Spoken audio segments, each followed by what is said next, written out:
Hi there, I do a lot of no-gi and mostly use the butterfly guard and single leg X guard. I started adding leg locks to my game after purchasing your excellent, I swear that's in there, modern leg lock formula. My question is this: the butterfly guard and most of the leg locks rely on your hooks being between your opponent's legs. The no-gi de la Riva guard relies on your legs being outside of your opponent's lead leg. How do these two leg positions and guard positions work together? Thanks, John. Yeah, great question. I think so this just shows people what we think John means. Yeah.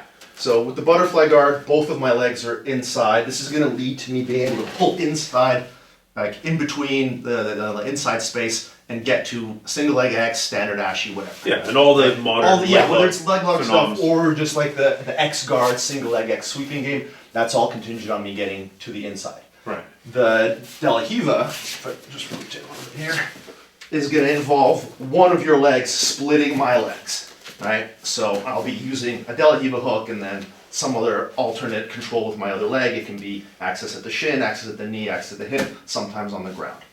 So if you were to try and make the transition from here all the way to the inside game, it's a fairly long path. It's a bit of a problem, and so how they work together is frankly based around the idea that people pass differently, and people are increasingly aware and doing a better job of preventing people from winning inside space. Like to get to a leg entanglement on me if I don't want you to would require somebody quite skillful at this point, because there's some kind of simple methods to shut it down.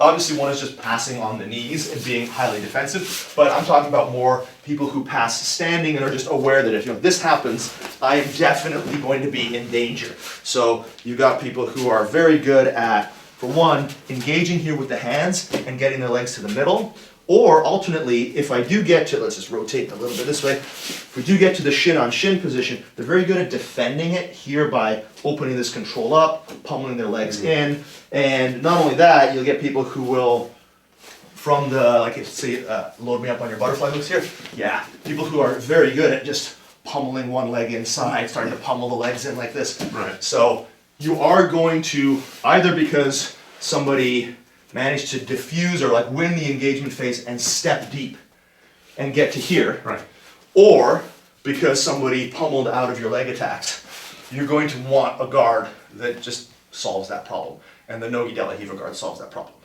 How they will work together is, if you want, obviously one is depending on how the guy tries to pass. He's getting fed up with he's had a couple close escapes, or in the context of sparring, many not so successful escapes. Exactly. Against your butterfly guards, like, screw it, I'm done with your butterfly. Yeah, I will find a way to force I will step here. Yeah, exactly. And I mean, I've even had I had a match recently where I used a lot of this stuff, which involved my opponent not wanting to have any part of my butterfly guard leg lock game, and so he would just force the closed guard. He would go into my closed guard and then stand up. And so it doesn't necessarily have to happen for that reason, but you might be a closed guard player, and somebody will eventually stand up and open your guard because that's the best way to do it, at which point there is no butterfly guard option.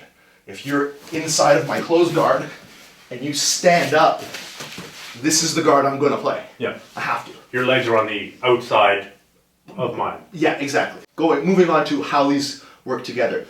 We've given you an entire system, right? Every kind of eventuality, dealing with the leg locks that you're going to face, all the different variations on the no-gi de la Riva guard. You don't have to use that. You're desperate, you're here, but you're desperate to get back to your Exactly. You just want to be the person who plays this game. Just understanding the initial kuzushi here allows you to easily transition into the butterfly guard. And I showed this to a friend of mine, the basic kuzushi system, yeah, and his first words were, "Oh my God, this is great! I can get back to my single leg X guard." That's exactly it. So, regardless of whether or not you want to build a game around the no-gi de la Riva guard, because again, depending on the rule set, maybe if you plan to compete in IBJJF, I would highly recommend it. You don't have the option of if you play the butterfly, it's so neutered in IBJJF rules that you're not going to be anywhere near as successful. So, reason one. Reason two is this is still a guard that in no-gi not many people have developed, therefore not many people have strong answers for it. So I've again competed recently and been very effective against a good black belt who just wasn't prepared for the answers. everyone will catch up in time, just like people are catching up to any innovation. But I think right now you've got an opportunity to be a good no-gi De La Riva player you're just going to get a ton of free sweeps and back takes and submissions just because people aren't ready for it. So what about going the other way? What about you want to play no-gi De La Riva, but I'm just totally set on forcing the butterfly guard. Forcing the butterfly. Because some pressure passers especially, but all kinds of passers, some of them feel much more comfortable passing butterfly than anything else. Yeah, absolutely. So, I mean, in this case, first of all, the solution, and this is kind of to do with like the butterfly guard itself, which is if my ankles are kind of pinned together and then my knees start to become pinned together, that's a problem.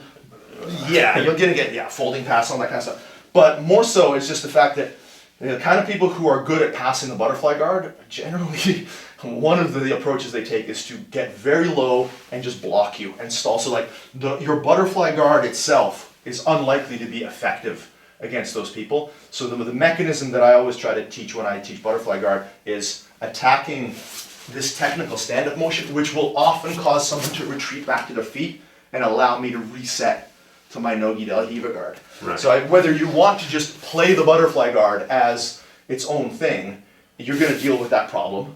Or if you want to play no-gi De La Riva, people stuff you to the butterfly guard, you're going to want to get good at this. I think it's just a really important and often overlooked aspect of the butterfly guard. It's the opposite of wrestling. Instead of a level changing down to shoot, you're level changing up to threaten the guillotine or the back attack. Yeah, exactly. So the reverse level change. The reverse level change, exactly. Awesome. Yeah. Well, I think that's the two games really do complement each other, having at least some answers from double hooks inside, and some answers from your legs on the outside. Yeah, exactly. That's what it just comes down to. Is you don't have to be a deep expert in the position to just know that it's useful. There are very few guards that I think you should just ignore it. I don't need to use that. Right? Obviously, if you're a no-gi player, you probably don't need to learn worm guard or spider guard or whatever. But as far as like having an answer, a half guard answer, because somebody's going to eventually smash your way past whatever guard you use. Exactly. I think people maybe forget the fact that generally speaking, guards are developed not as like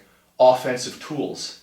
They're usually developed first as defensive answers to problems that the passer offers you, right? Like the De La Riva or the reverse De La Riva guard is essentially an answer to the knee cut pass, right? Like the half guard is essentially an answer to people stapling your leg and moving past your closed guard. And then we go on to develop offensive trees from those guards.